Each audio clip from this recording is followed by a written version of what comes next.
Permit ലംഘനത്തിൽ സർക്കാർ നടപടിക്കെതിരായ Robin bus ഉടമയുടെ ഹർജി ഹൈക്കോടതി തള്ളി.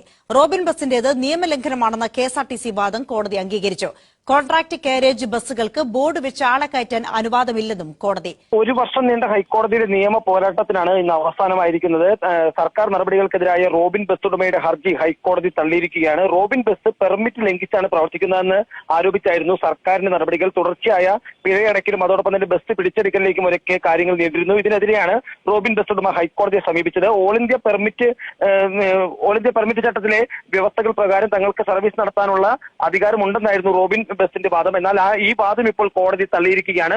റോബിൻ ബസ് നടത്തുന്നത് നിയമലംഘനമാണെന്ന് കെഎസ്ആർടിസി കോടതിയെ അറിയിച്ചിരുന്നു. ഇതോടൊപ്പം തന്നെ ഈ പുതിയ ചട്ടത്തിലെ ചില വ്യവസ്ഥകൾ അത് നിയമത്തിനെതിരാണെന്നും കെഎസ്ആർടിസി വാദിച്ചിരുന്നു. ഈ വാദം കോടതി അംഗീകരിച്ചിരിക്കുകയാണ്.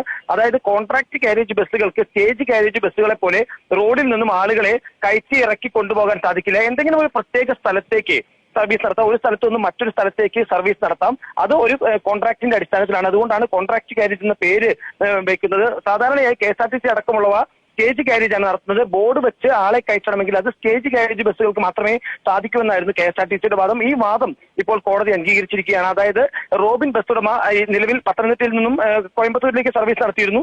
ഈ സർവീസ് നിയമ ലംഘനമാണ് നടത്തുന്നത്, അല്ലെങ്കിൽ ആ പെർമിറ്റിന്റെ ലംഘനമാണ് നടത്തുന്നതെന്നാണ് ഇപ്പോൾ കോടതി വ്യക്തമാക്കിയിട്ടുള്ളത്.